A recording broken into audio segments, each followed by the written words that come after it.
Welcome back to The Deep Dive. Today we're doing something a little bit different. Usually when we talk about, the future of tech, it's always the software side. Yeah. The AI models, the algorithms, the stuff on the screen. Right, the stuff you can see. We spend so much time looking at the cloud. Right. We forget the cloud runs on actual silicon. Exactly. And that silicon has to be physically made by these machines that are probably the most complex tools humans have ever built. And that's where we're going today. The source material we're pulling apart is the financial report from one of the absolute titans of that physical world, Lam Research Corporation. Yep. This is their earnings release for the quarter ended December 28th, 2025. It just dropped yesterday. And we should set the stakes here because, financial reports can be a bit dry. They can, but Lam isn't just another tech company. They actually state it in the source material pretty bluntly. What do they say? Nearly every advanced chip is built with Lam technology. Wow. Okay. That sounds like marketing fluff. It does, but it's basically true. If you have a smartphone in your pocket, if you've used an AI today, you're interacting with something carved by a Lam Research machine.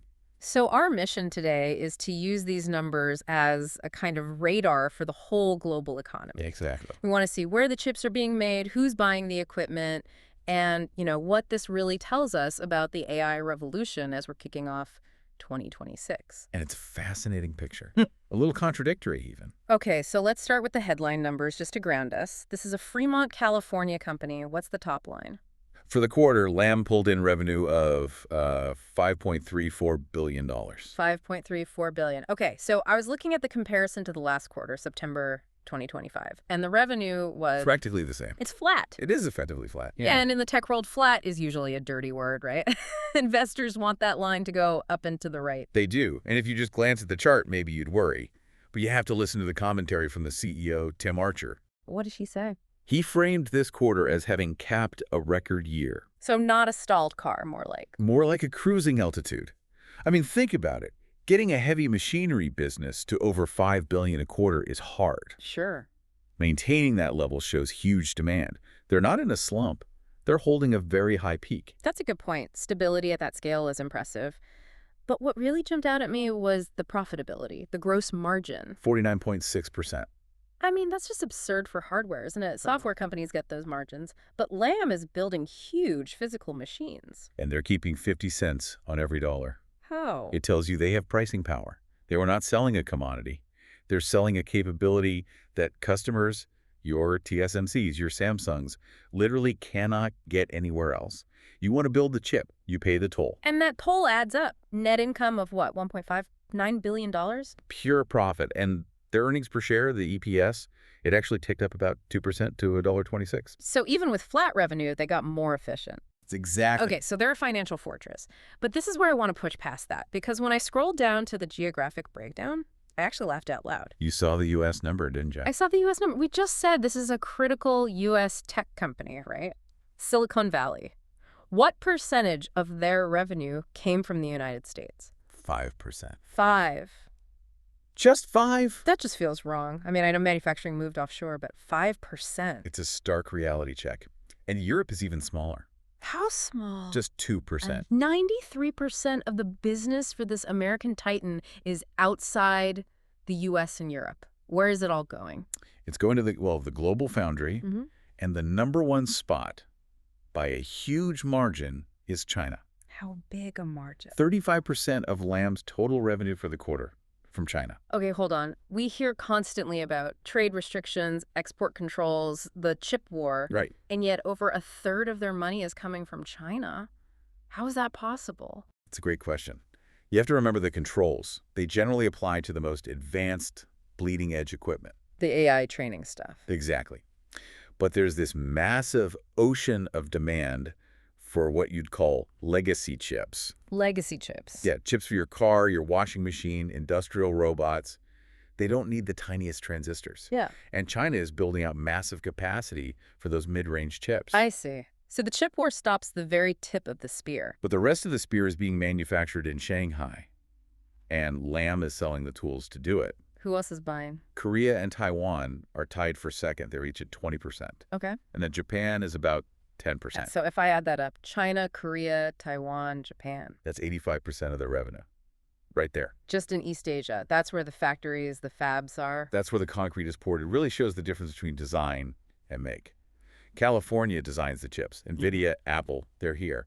But the heavy industrial work happens across the Pacific. Puts the whole supply chain resilience conversation in perspective. It really does. You can't just snap your fingers and move 85% of an industry. Speaking of countries, I want to talk about Japan. There was this weird little footnote in the balance sheet that I circled. The Japan quirk. Ah, yes, the revenue recognition note. This is a great little detail. Walk me through this. Usually you sell something, you record the sale when you ship it. For most of the world, yes.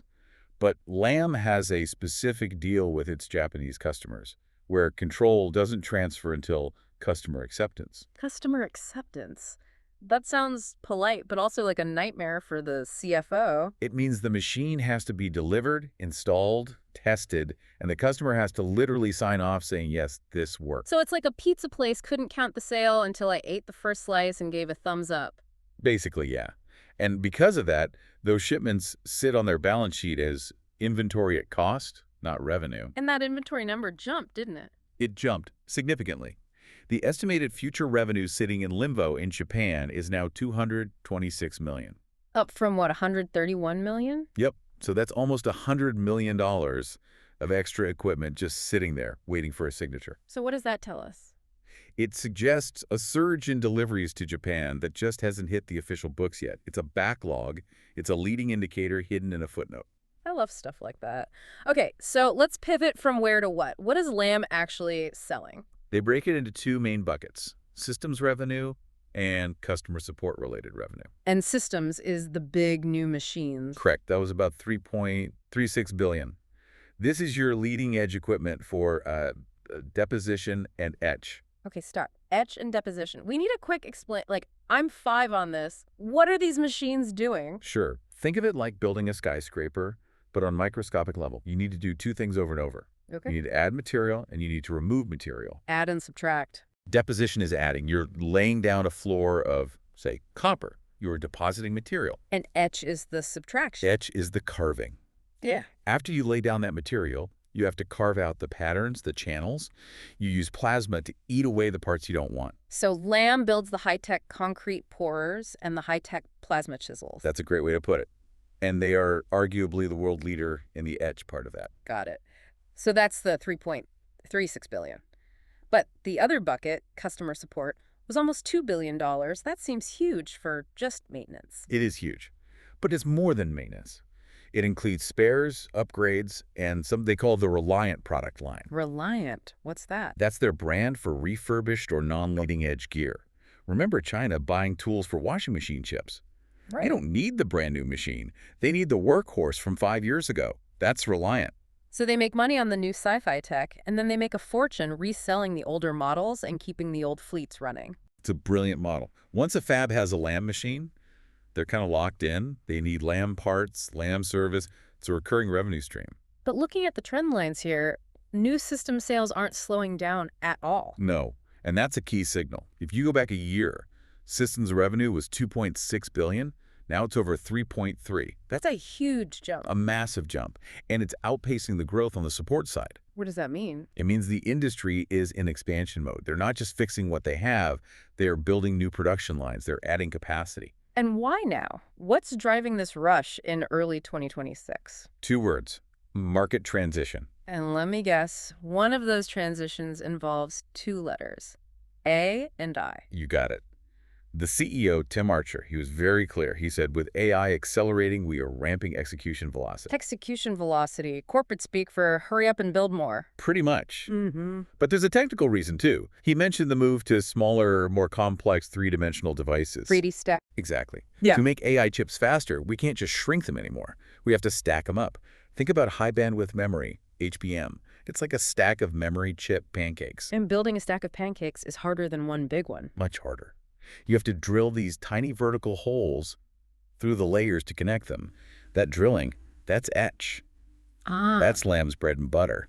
The more 3D the chip is, the more etching you need to do. So the complexity of AI is a direct multiplier for their business. Precisely. and they don't see it slowing down. We should look at their guidance for next quarter. Yeah, what are they predicting for March 2026? They just had a flat quarter. They are not predicting flat. They're forecasting a jump to 5.7 billion, give or take. That's a big step up from 5.34. It is. And they expect earnings to rise to $1.35. So the story here is they think the record year was just the foundation for another leg of growth. That is a very confident outlook. Okay, let's pivot to the bank account.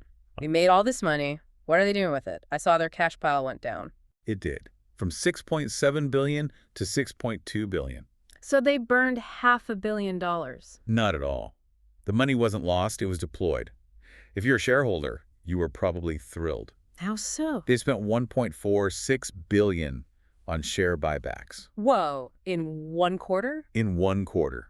They're buying their own stock back aggressively. Plus, they paid out $327 million in dividends. So they're just handing cash back to the owners? Well, and this is the key part, still funding the future. They spent $573 million on R&D in the same quarter. $500 million on R&D in 3 months? That's a staggering amount. It's the price of admission. Yeah. In this game, if you stop researching for 6 months, you're already behind. So they're balancing paying shareholders now with investing to win later. Perfectly. It's a company that is just firing on all cylinders. Okay, so let's try to wrap this up. We have Lam Research, a California giant, posting a solid, stable quarter with incredible profits. Right? They're seeing huge demand from Asia, China, Korea, Taiwan, while the U.S. and Europe are, well, tiny. Sliver, yeah. And they're betting that the AI boom and the move to 3D chips is going to push revenue even higher starting right now. That's the story in a nutshell. It's a fascinating look under the hood, but it also raises a pretty big question for me.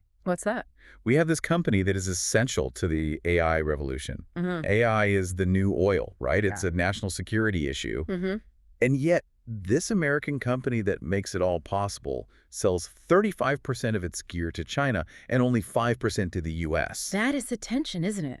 It highlights this massive geographic imbalance. The tech is American, but the manufacturing capacity is overwhelmingly Asian. It just feels fragile. Yeah. If chips are the new oil, then all the refineries are in one part of the world. That's a great analogy. And that imbalance becomes a real focal point. Can the U.S. truly lead in AI if it only holds 5% of the equipment market? That's definitely something to chew on. Next time you pick up your phone or ask an AI something, just think about the invisible machine that made it possible. And think about where that machine is probably sitting right now. Probably not in California. Probably not. That's all for today's deep dive. Thanks for listening, and we'll catch you on the next one.